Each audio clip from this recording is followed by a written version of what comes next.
Olá, tudo bem? Eu sou o Jorge Alves Júnior e está começando mais um UXPlay Podcast, nosso espaço de conversa com quem entende do assunto.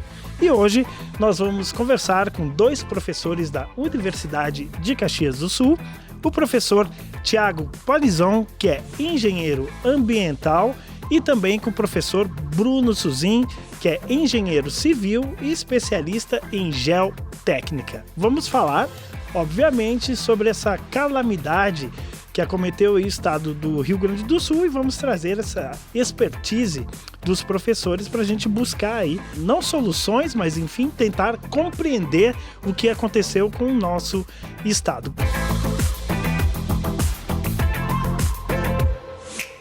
Professores, muito obrigado pela presença de vocês, né? A gente sabe que o tempo é curto, que a agenda é cheia, mas vocês estão aqui para bater esse papo aqui com a gente e compartilhar os seus conhecimentos aí com os nossos internautas. Professor Thiago, muito obrigado, então, pela presença, né? O prazer é meu. Tempo. Professor Bruno também, muito obrigado. Da mesma forma, Jorge, queria agradecer pelo convite.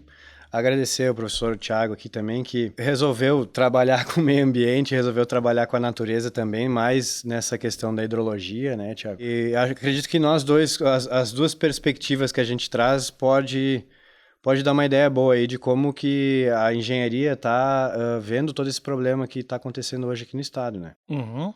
Porque é um problema de engenharia, né?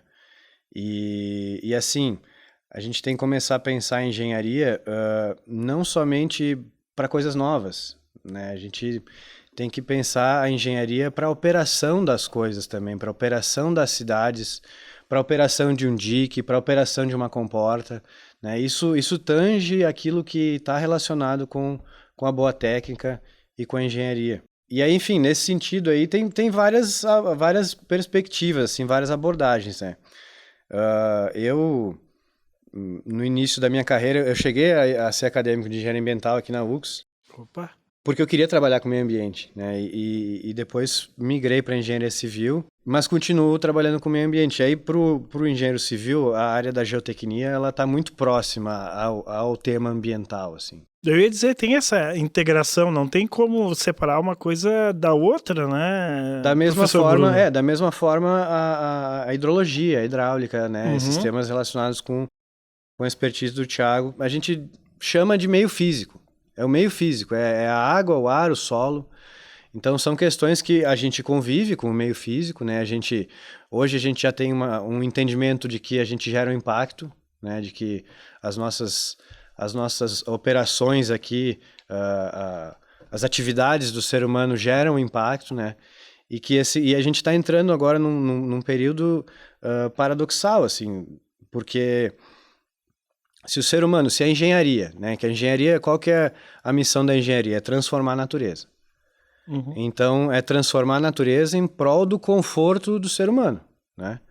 Agora, se essa transformação da natureza, ela começa a degradar o meio ambiente ao ponto desse conforto ficar prejudicado, a gente já não faz mais sentido o que a gente está fazendo, né? E é o que a gente está vendo hoje. Eu vejo na mídia aí direto o pessoal, né, tá chamando, né, os desabrigados da crise ambiental, né? As pessoas que sofreram com esse impacto aí, elas estão já sendo batizadas, né, como desabrigados da crise ambiental, né? Na minha área, assim, no que tange a geociências, que a gente tenta entender o planeta Terra, né? A gente arranha, assim, noções de como que ele surgiu, como que ele se estabeleceu, como que a gente veio parar aqui. Para o tema das geociências, hoje está em discussão a questão do antropoceno, que é um período... Exatamente. Né, seria um período geológico do planeta Terra, da história do planeta Terra, em que o homem vai deixar uma marca.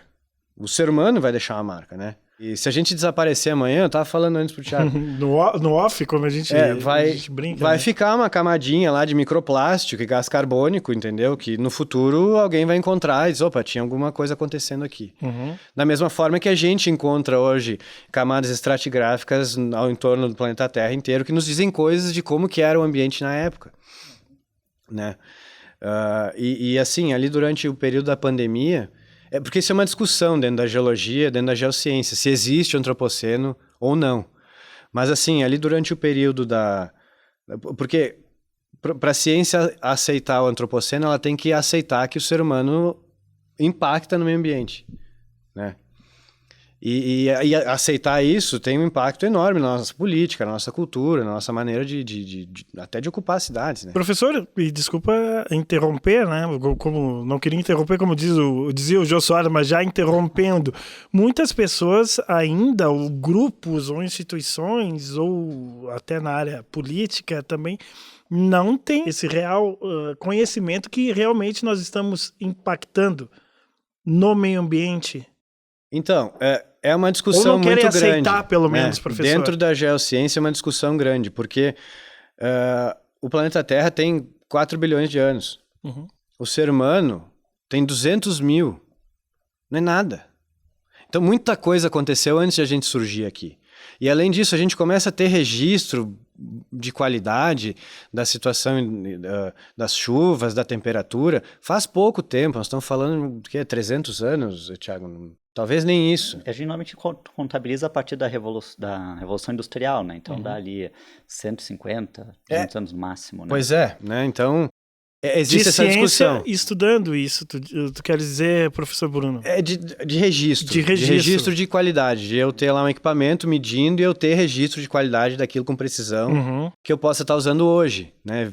150 anos depois. Né? Então, percebe que a escala de tempo geológica ela é bem diferente da escala de tempo da nossa resistência, assim, né? Por isso que existe esse debate, porque a gente tem pouco registro do que tinha antes. A gente sabe que o planeta Terra já passou por eventos climáticos extremos, mesmo sem a existência do ser humano. Mas assim, durante a pandemia, que a gente ficou aqueles 20, 30 dias ali globalmente parados, se evidenciou isso. O ser humano gera um impacto de nível global. Nesse período, o sismo no planeta Terra diminuiu. O teor de gás carbônico na atmosfera despencou. Quer dizer, 20 dias sem fabricar, sem produzir, sem queimar combustível, a gente já consegue ver uma mudança. Então, sim, nós geramos um impacto de nível... Essa é a minha opinião, né? Geramos um impacto de nível global. E penamos hoje por esse paradoxo, né? A transformação que a gente está gerando na natureza está começando a nos prejudicar. Isso está errado, né? Não pode ser assim. A gente tem que transformar a natureza para o nosso bem-estar. E nós temos que começar a buscar formas, não é? De coexistir aí, digamos, com a natureza. Por isso que eu digo que isso que a gente está começando a vivenciar agora é um problema de engenharia. Né? A gente tem que se debruçar em cima disso. A gente já tem condição técnica de avaliar várias questões, né? De se prevenir com relação a várias questões. Mas e trazendo a questão principalmente do Rio Grande do Sul, né? Que é o que a gente estamos aqui debatendo, mas claro que é um processo global. Né? Os hidrólogos perderam o sono aí um bom tempo aí. O pessoal professor Thiago, do IPH acabou assumindo, né, a frente, né, disso. Antes saíram várias reportagens sobre o papel da própria academia, né, na frente. Mas complementando um pouco só a fala do Bruno, né, uma coisa que eu sempre gosto de comentar, né, até com alunos, né, colegas e afins, é que o meio ambiente ele segue. Tá, então a gente sempre fala, vamos destruir o meio ambiente, em partes. Na verdade, a gente modifica o meio ambiente, só que nós estamos adaptados a uma dada condição. Então, cada vez que a gente joga uma poluição no ar e a gente respira aquele ar poluído, nós não evoluímos, nós não estamos adaptados para respirar aquele ar poluído, aquela água contaminada, aquele aumento de temperatura. Então, nós temos condições exatas de funcionamento, de sobrevivência, e elas variam entre espécies. Então, tanto que tem um parâmetro que a gente usa, né, que é pH, que é para dizer se é mais ácido ou mais básica a água, né?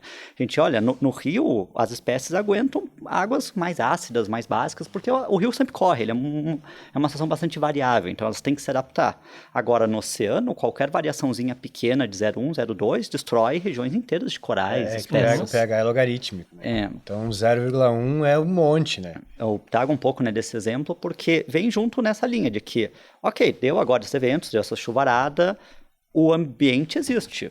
Tanto que nós tivemos alguns impactos, né, em termos de espécies animais, mas honestamente nem foi o principal. Foram coisas mais localizadas, algumas espécies, especialmente nas regiões mais que inundaram, né, se desalojaram. Tanto que o pessoal estava falando muito dos ratos de banhados e afins que estavam se escondendo, né, em algumas regiões, tá, porque estavam inundadas as áreas normais deles. Mas a natureza ela vai retornar, vai se recuperar.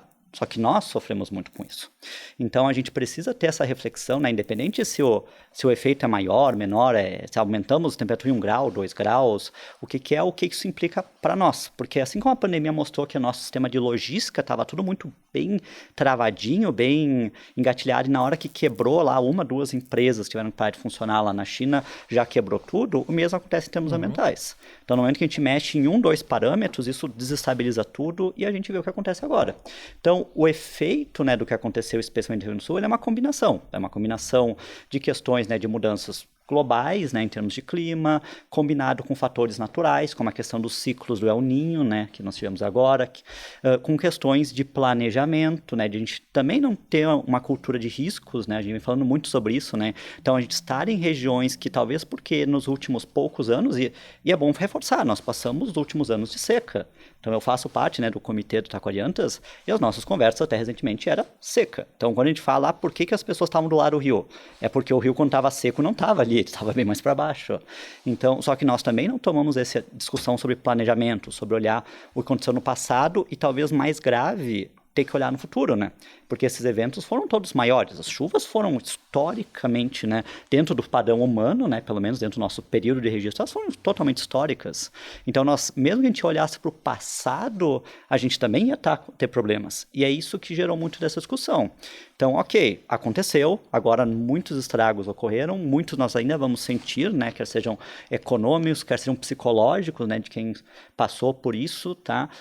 Mas nós vamos ter que agora parar e refletir, olha, a gente não pode seguir do jeito que as coisas estavam, as frequências de eventos estão acontecendo cada vez mais, e de certa forma, uma coisa que é muito preocupante é que talvez, né, ninguém aqui preveu, tem máquina do tempo, a gente passe um período sem ter um evento tão grande, porque a ocorrência dessa chuva especial ela foi uma convergência de várias coisas, né? Então a gente teve o El Niño, né, o aquecimento ali do Pacífico que ajuda, né, com muita umidade que vai pro ar. Então é aquela velha máxima, né, quanto mais quente, mais evapora. Que na região a gente não sente muito isso porque aqui é meio invertido, tá? Mas no resto do mundo é normalmente assim. No verão é quando chove. Mais frio, mais úmido. A gente é exceção. Mas via de regra é isso, verão chove e inverno é seca, né? Porque justamente no verão que tem o calor para evaporar água. Então, o El Niño, água mais quente, evapora.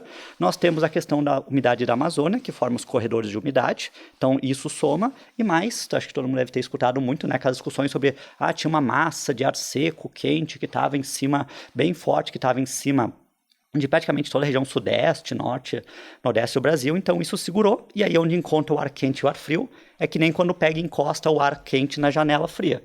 Então, acontece que aí aquela umidade se deposita na janela. E aí é a mesma coisa. Então, juntou todos esses fatores e choveu. Então, pode ser. Mas, professor, desculpa lhe interromper, mas esse ar quente, essa umidade, esse acontecimento também, ele é normal, ele faz parte do planeta, como o professor Bruno falou, que esses eventos sempre aconteceram, ou esse ar quente está lá porque existem muitas empresas, muita poluição, isso contribui para essa situação? Tem uma analogia que esse pessoal faz para a parte de mudanças climáticas, né, que eu acho que ela é bem interessante, tá? E diz o seguinte, que a gente, quando vai ter um evento, né, ele vai ter, é como jogar um dado que pode cair de 1 até 6. Tá? O que acontece agora é que conforme a gente está mexendo na temperatura, os registros já mostraram que a gente já está chegando ali perto daquela marca de 1,5 grau de temperatura, isso a mais do que era na época da idade industrial, né? O que a gente acaba observando é que todos os eventos vão potencializando, foram mais fortes, justamente porque tu tem mais evaporação, e evapora mais, satura mais rápido a nuvem, chove mais. Então é como se tu pegasse esse dado e tu somasse um em cada um deles. Em vez de 1 a 6, agora vai de 2 a 7. Então tem uma maior probabilidade desses eventos acontecerem e tu tem agora uma nova probabilidade que é cair um 7, que é um evento ainda mais forte. Então, todas essas poluições sendo lançadas, claro que tem diferentes tipos de poluição.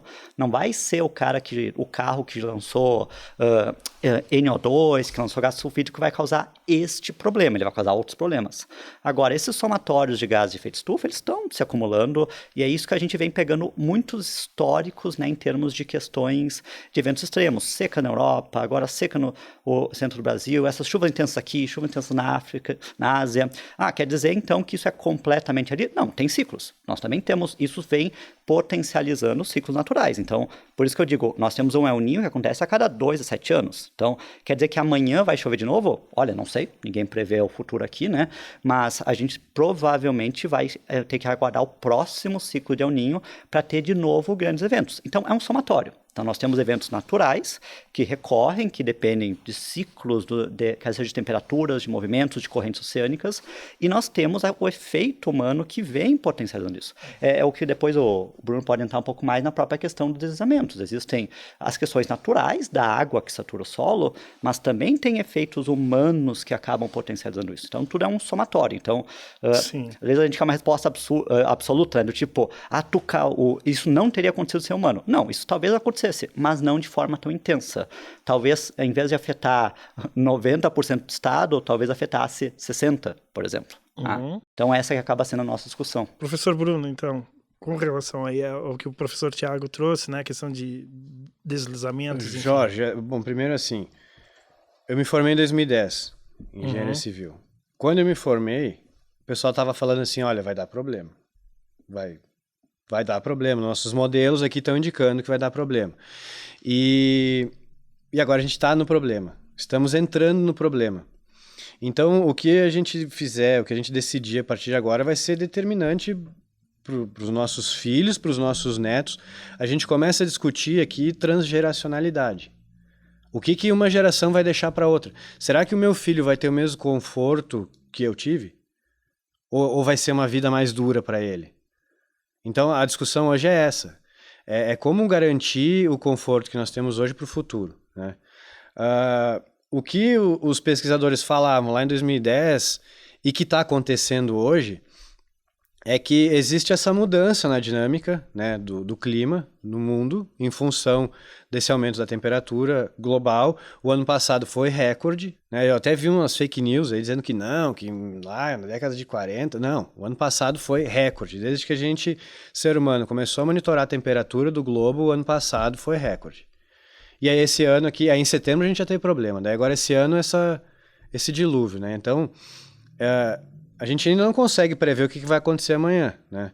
Mas a gente tem que começar a se organizar para coisas complicadas, assim, né? Uma situação dessas aí, as cidades têm que ter uma estrutura, uma infraestrutura para trabalhar com essas crises, porque elas vão acontecer. Nós temos que repensar uma série de coisas, né, professor? Que você traz esse pensamento, esse planejamento para o futuro, praticamente muda muita coisa, né? E aí, assim, a pesquisa apontava para o quê?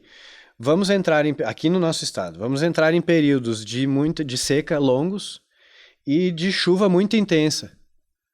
Tá, mas como é que nós vamos entrar num período de seca longo e de chuva muito intensa? Chove mais em menos dias. É isso, foi isso que aconteceu aqui, né? Basicamente choveu o que a gente esperava em um ano em um mês, a grosso modo, né?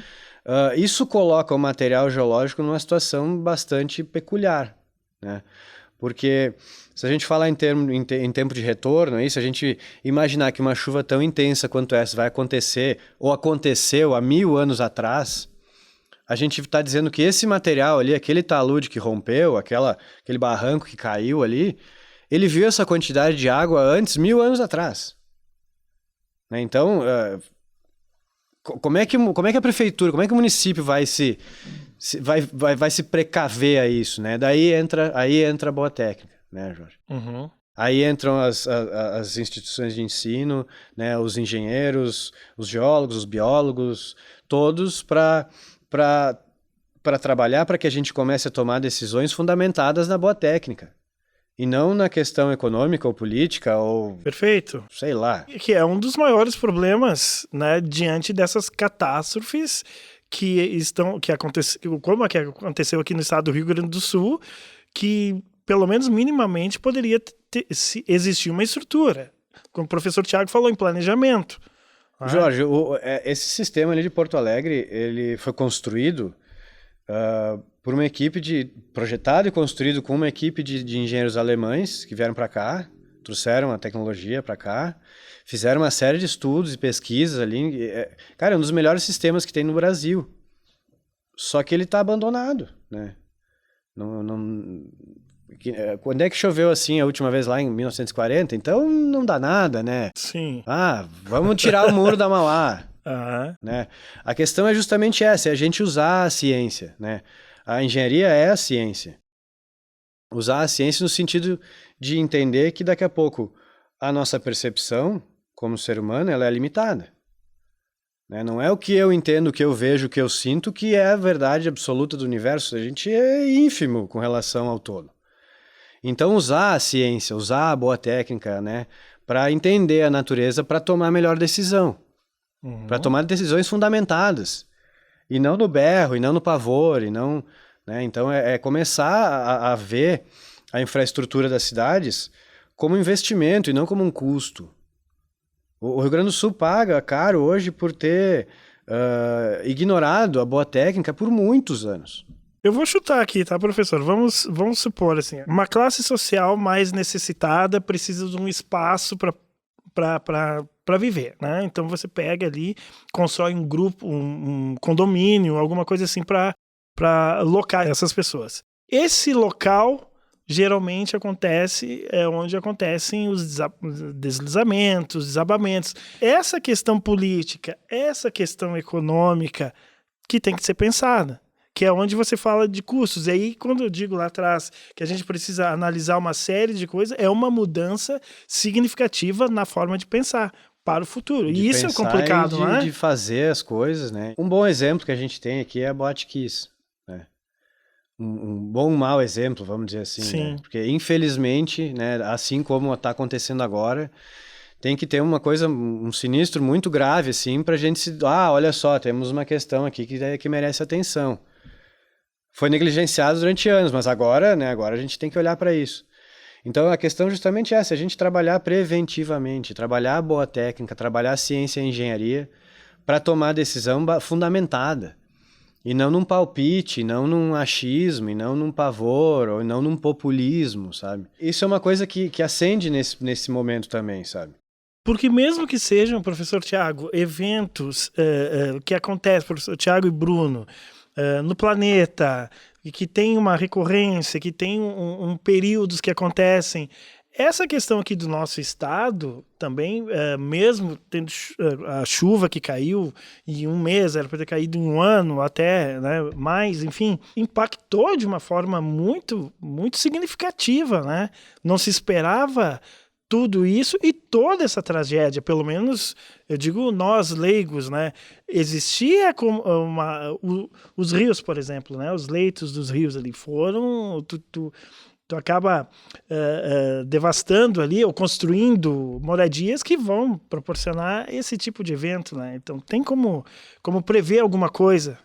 O problema aqui tem uma questão técnica também, né, de limitações, né, dentro dos modelos, e a outra é investimento mesmo, né, quanto mais precisão tu quer para alguma coisa, mais tu tem que investir. Então, quando deu os eventos ainda em setembro, né, a discussão foi muito, né, da questão do que a gente precisa para poder melhorar a nossa previsão climática do tempo, né, mesmo que seja no curto prazo, né, porque aí são duas conversas, né, uma delas é atuar na emergência, né, que pelo menos tu consiga tirar as pessoas, e a outra, que agora que esses eventos se repetiram com muita frequência, né, a gente mudou um pouco, né, o toque, que é mais, a gente tem que parar para repensar as cidades, né, porque também não adianta ficar tirando todo mundo das casas, a casa vai embora e voltar daqui a 3 meses, ou na melhor hipótese, daqui a 2, 3 anos, aí isso não é planejamento. Uhum. Então, tu tem essas questões. Então, por isso que até o IPH ele acabou agora aparecendo muito na Instituto de Pesquisa Hidráulicas da URGS, porque é basicamente o grupo que tem mais esse foco da pesquisa, mas eles também têm um foco muito voltado lá embaixo. E a questão de recursos, né, de quanto a gente investe para realmente fazer monitoramento, por exemplo, é uma pergunta que vem surgindo muito. Precisa pegar e fazer desassoreamento dos rios, desassoreamento do Guaíba? Olha, a gente pode discutir aqui o quanto isso é relevante em termos teóricos, mas ninguém vai saber dar resposta porque não tem batimetria, ninguém sabe o perfil dos rios. Esse trabalho de fazer esse levantamento de como é que eram os rios antes de acontecer, e talvez mais importante, né, como é que era o Guaíba antes de acontecer, ninguém tem. Então, como é que vamos responder essa pergunta? Tá? Então, são essas coisas, né, esse investimento contínuo, que é a mesma coisa que o Bruno estava falando da questão do sistema de proteção lá de Porto Alegre. Então, se nós queremos ter sistemas de proteção, tem que entender que é que nem as nossas galerias de drenagem, que nem os piscinões, né, que a gente tem aqui em Caxias, tudo demanda manutenção, tudo demanda custo. Só que o problema desse tipo de investimento é que ele é que nem pagar seguro. Tá? Seguro é aquele investimento que tu gasta, né, mas tu não quer usar. E ali é a mesma coisa, tu investe em sistema de drenagem, em sistema de proteção de cheias, com a expectativa de não usar aquilo. E aí quando tu cai nisso, né, dentro de situações de municípios, estados, que os caras estão com recursos, né, bastante limitados, e daqui a pouco tem que tomar decisões, acaba eventualmente migrando para isso. E aí que a gente fala muito em cultura de risco, né, porque aí alguém teria que dizer, não, nós temos que investir nisso. Tá? Então a gente não pode também, sempre tem coisa para investir, sempre tem outras áreas com problema, mas a gente também não pode deixar de investir, porque senão acontece o que tem agora. Todos os investimentos que tem agora vão ter que ser milionários, bilionários, Perfeito. E não vão ser um investimento, né? Nós temos um conjunto grande de medidas. E o professor Bruno falou em conforto também, né? Será que os nossos filhos, netos vão viver com o mesmo conforto que nós, que justamente a sociedade busca isso? Nós fomos evoluindo, né? Saímos da caverna, o homem de Neandertal, até chegar a esse ponto aqui, e vamos evoluir ainda mais. Mas para isso também é necessário, né, repensar a sociedade. Aí é essa parte complicada, não é, professores? De novo, né, Jorge? É um problema de engenharia. De engenharia. E assim, a engenharia, ela permeia o todo, né? Aqui tem muita engenharia, né? Para a gente poder estar fazendo essa transmissão aqui, esse podcast, né? Para chegar até aqui, né? Tudo, né? Então a questão é justamente essa, usar a engenharia e ouvir ela, né? Não adianta também a gente ir lá contratar um estudo, porque teve um murmúrio aí que tinha estudo, que foram alertados e tal, eu não sei, mas não adianta ir lá contratar um super estudo e botar ele numa gaveta.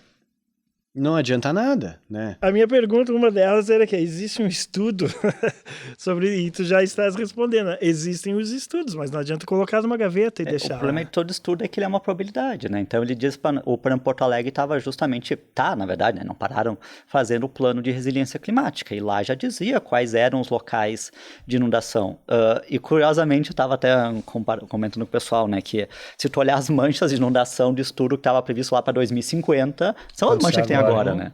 E, claro, deu muita da questão dos próprios estudos que foram contratados aí a nível federal ainda, na época da Dilma, indicando, né, que isso é uma tendência que a gente vê, né, que a tendência do longo prazo é que o Brasil fique mais seco, mas que nós aqui tenhamos chuva. A gente vai ser diferente do resto do país, né? Então, por isso a gente fala, essa é a tendência. Só que a tendência não é um número exato, né? A tendência não é dizer... uma coisa, eu estava falando de investimento antes, uma coisa é dizer, olha, tu vai pegar esse 1 milhão e vai botar numa escola. A escola tá lá, é física, é palpável, a UBS é palpável. Agora, tu vai pegar esse 1 milhão e dizer, olha, há uma chance de 10% ao ano de dar uma chuva forte e daqui a pouco levar essa região aqui, ou a gente fala muito de pessoas, né? Mas assim, todo o impacto que a gente tem hoje rural de levar o solo em si e afins, que a gente também está numa situação bem emblemática ali em termos de, já que a agricultura é um dos principais vetores econômicos do Estado e tem um impacto gigantesco que tem ali.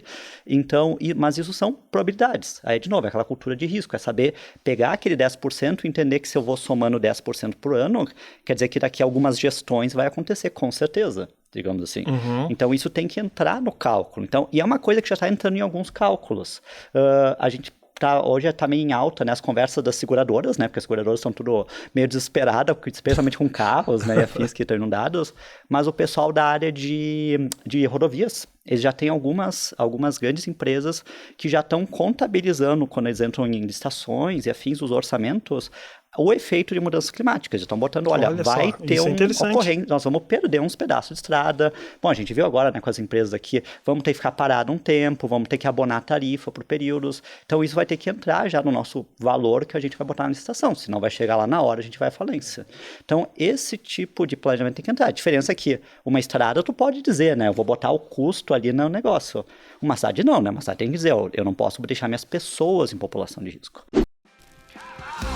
arte, a cultura, a vibração, o pop, o rock, a informação. Hipertexto.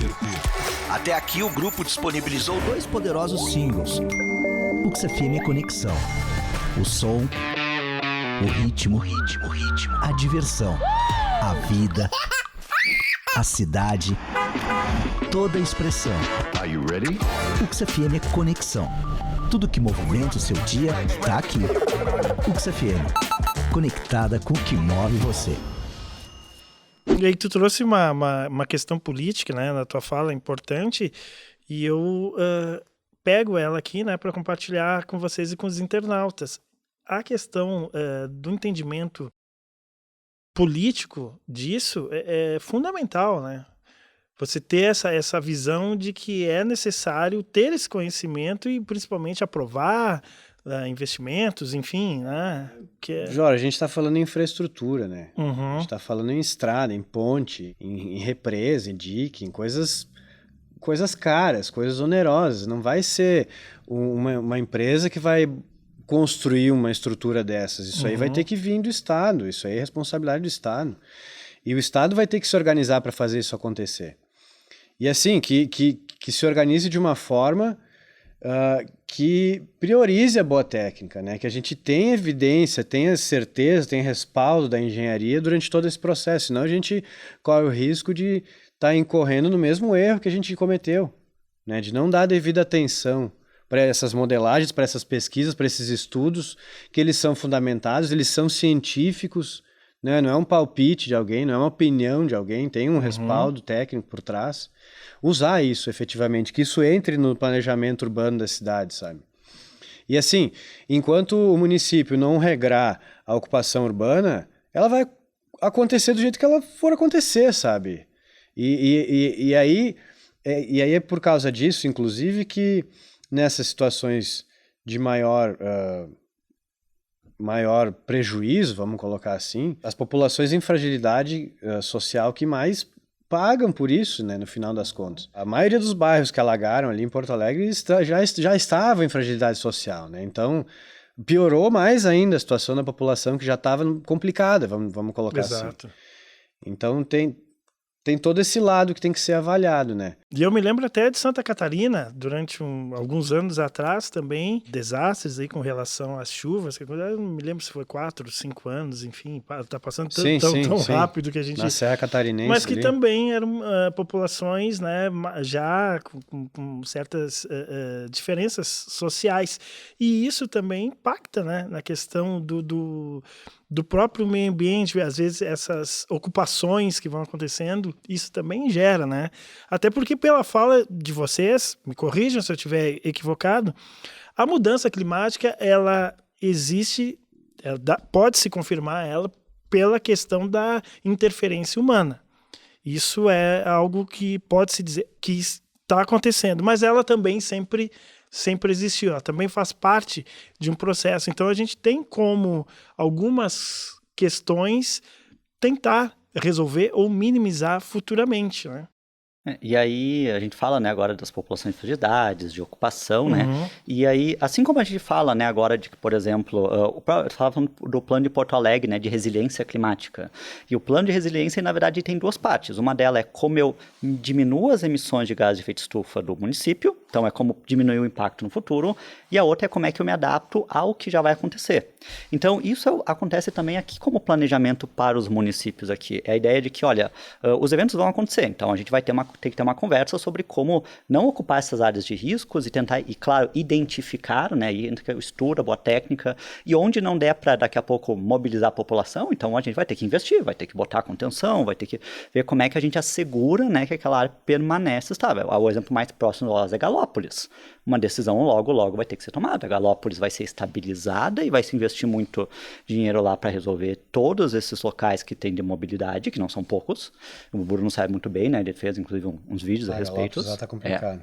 Ou vai se tirar Galópolis. As duas soluções são bastante complexas, só que decisões têm que ser tomadas. Isolar galopes, Então, essas coisas acontecem e a gente vai ter que avaliar também, então, essas populações que estão em risco, elas adentraram nesses locais por questões, as cidades são orgânicas, elas vão se formando, né, por motivos. Antigamente, o pessoal ficava perto do rio porque precisava da água, quer seja para deslocar, quer seja para tomar. Tem uma cultura urbana, né?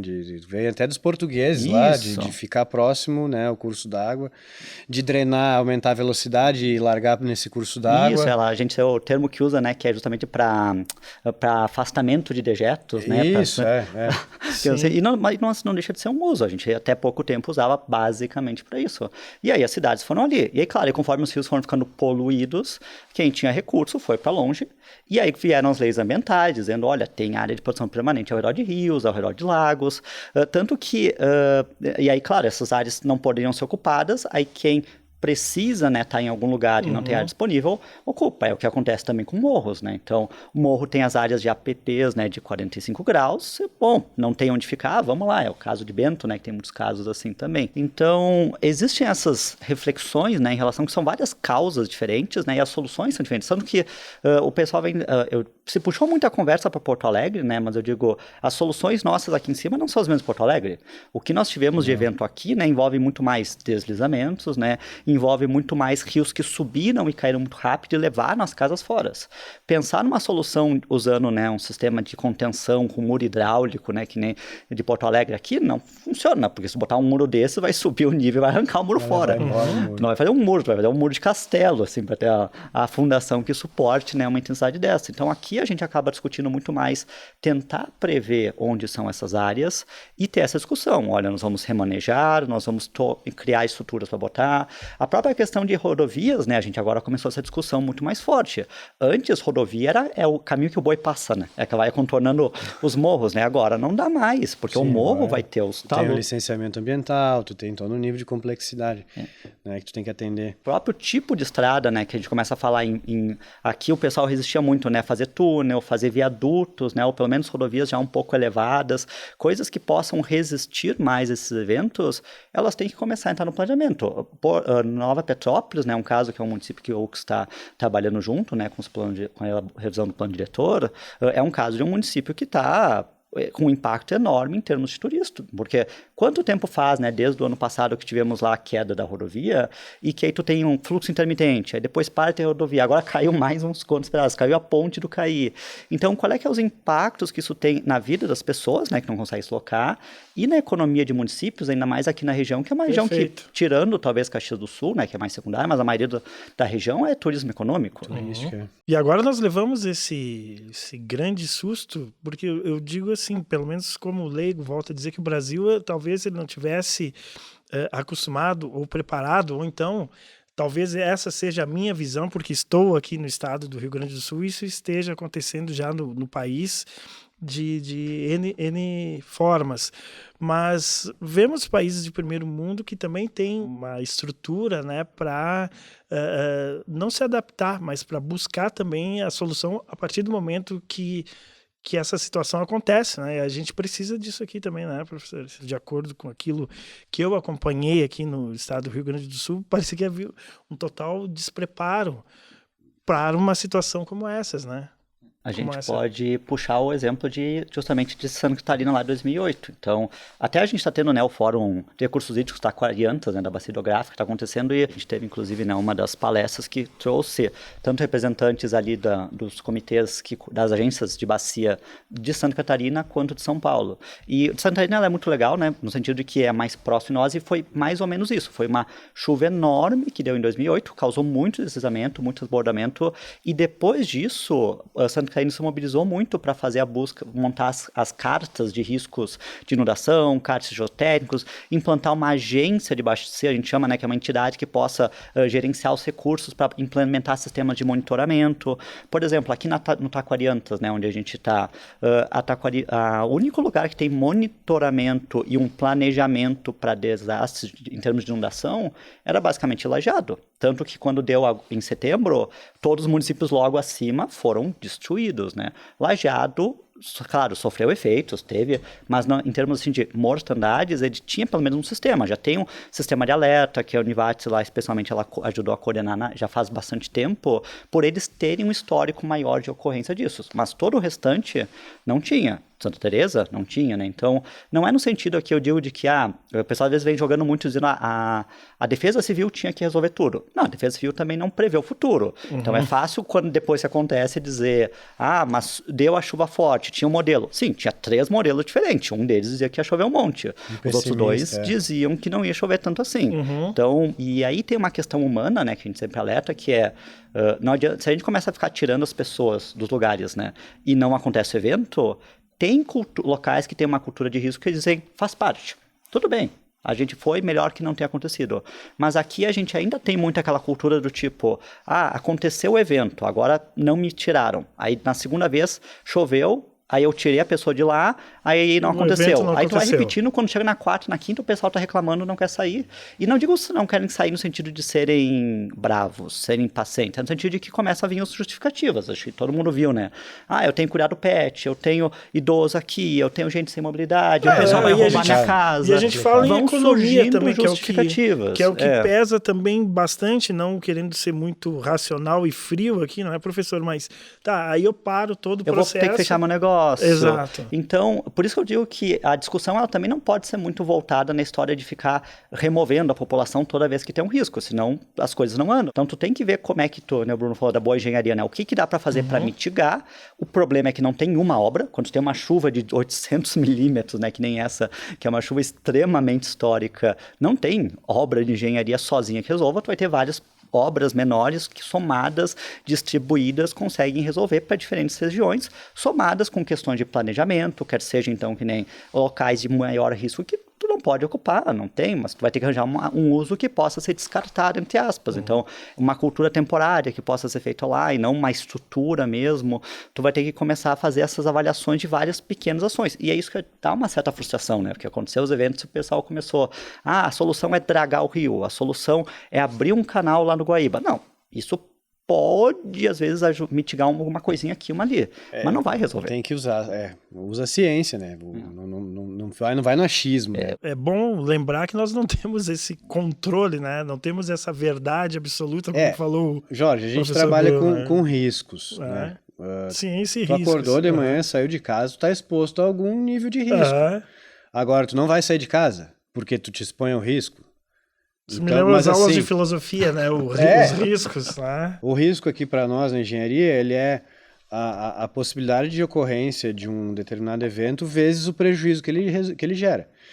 Pode ser um prejuízo ambiental, pode ser um prejuízo humano, pode ser um prejuízo administrativo, né? Mas existem riscos. Todo dia que amanhece a cidade, né, são vários dados lá que são lançados lá. Então a gente tem que entender, medir, mensurar, entender esses riscos. E aí assim, Galópolis, por exemplo. Galópolis já era uma área mapeada como uma área de risco. Agora o que eu vou fazer? Eu vou fugir, vou embora, vou abandonar? Não, calma. A gente tem 3 opções, né, nos riscos geotécnicos aqui. Ou a gente convive com o risco, que é o que o estado do Rio Grande do Sul faz, bota uma plaquinha lá com um carro e umas pedras caindo em cima. Tá, se eu vou passar aqui vai cair, o que eu faço?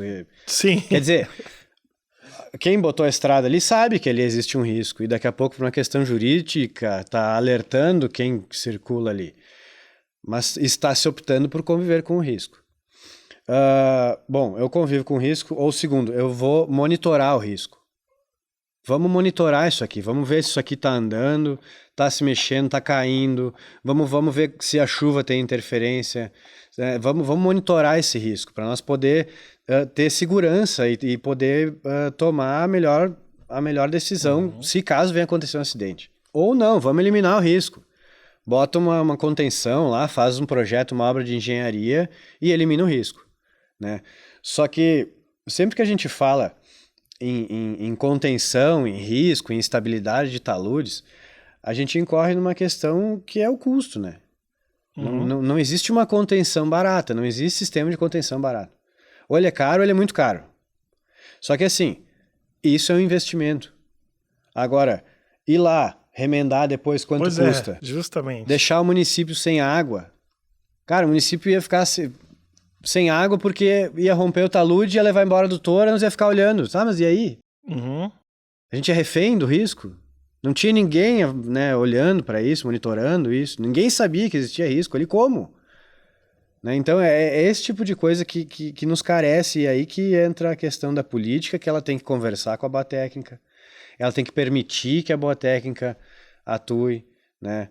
Agora, infelizmente, né, Jorge, quando acontecem esses eventos que a sociedade lembra que existe um engenheiro, que existe geólogo, que existe biólogo. Perfeitamente, professor. Né, e aí aciona essas classes, elas passam a estar na mídia, elas passam a ganhar voz, né? Porque quem que vai opinar? Isso não é um problema jurídico, isso não é um problema de saúde das pessoas, é um problema de engenharia. E não pode depois que passa, porque isso aqui vai passar, vai baixar. Cair no esquecimento, Exatamente. Né? Que façamos, né, que tomemos agora as medidas necessárias para que no futuro isso não aconteça de novo. Uhum.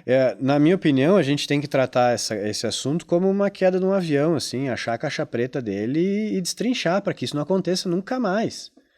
Mas isso, de novo, incorre em investimento, incorre em decisões políticas, incorre em boa técnica, né? Em conhecimento também, professor, político, né? Porque nós dependemos desses grupos políticos, né? E acredito que toda vez, agora que tem as eleições, que a gente vai votar, é lembrar desses momentos, né? Essa pessoa que eu estou acreditando, ela tem uma visão, ela tem uma bagagem para poder dar sustentação a tudo isso, né? Os estudos que não podem cair numa gaveta. Vai ser um árduo caminho, viu? Mas... Temos esperança, professores. Mas eu, como gaúcho aqui, eu acredito que a gente vai sair dessa. Talvez demore um pouquinho, mas a gente vai sair. O meu pedido, né, seria para que a gente trabalhasse agora para que isso não aconteça de novo no futuro. Pelo menos não da mesma forma, né? Porque dói, né? Dói. A gente assistia a tragédia acontecendo sem... O que vamos fazer, né? Então é isso que não pode acontecer, né? A gente... Outra questão que eu acho que é pertinente, assim, os primeiros engenheiros que vieram aqui para o Brasil, 500 anos atrás lá, engenheiros da coroa, né? Eles vieram para cá com a missão de transformar a natureza. Então a gente, quando abriram as universidades aqui, que abriram a URGS, abriram as federais aqui, que vieram esses técnicos do exterior para cá, eles vieram para cá com essa ideia. Não, a gente vai transformar a natureza do Brasil. E hoje a gente sabe que isso não é possível, né? Que a gente tem que conviver com a natureza. Que a engenharia ela está aqui para entender a natureza e calibrar o nosso convívio, vamos colocar assim. A gente não consegue controlar a natureza, né? Então tem várias questões aqui que a gente vai se deparar logo aqui na frente, aqui, esse ano ainda, que é importante também, Jorge, a gente entender que as leis do homem, do ser humano, elas são negociáveis. A da natureza não. Então, né, vamos ver como é que a gente vai digerir isso daqui para frente. Não adianta bater contra, né? Se adaptar, professor Thiago. Até essa questão de planejamento, né? E de como os municípios vão estar olhando, né? A gente meio que se assusta um pouco no sentido de que... Eu vou pegar o exemplo de Nova Petrópolis, de Santa Teresa, né? Que foi o caso que lá em setembro ainda, né? Lá no ano passado aconteceu. Aí quando aconteceu a primeira vez com Santa Teresa, todo mundo sensibilizou, né? Então a serra inteira praticamente indo lá para ajudar. Aí deu 3 meses, se repetiu. E talvez e aí, claro, inclusive eles acabaram, né? Todo mundo teve família em Santa Teresa e eles contavam. O difícil desse segundo evento foi não só porque a gente já estava reconstruindo, mas porque também menos gente veio para olhar. Então a gente começa a ter, né? Às vezes acontece um evento extremo e a gente pensa que ele foi extremo, que ele não vai se repetir mais. E aí esse é sempre o perigo. E aí ele aconteceu de novo. Pois é. E agora aconteceu, e aí passou o segundo evento, e aí todo mundo diz, agora vai, sei lá, quando vai acontecer de novo. E aconteceu de novo. Então, é isso que significa, né, internalizar, é entender que, sim, pode ser que daqui a pouco passe 1, 2, 3, 4 anos e não aconteça mais. Mas acontecer de novo, vai levar as casas de novo, vai traumatizar todo mundo de novo, vai ceifar mais vidas.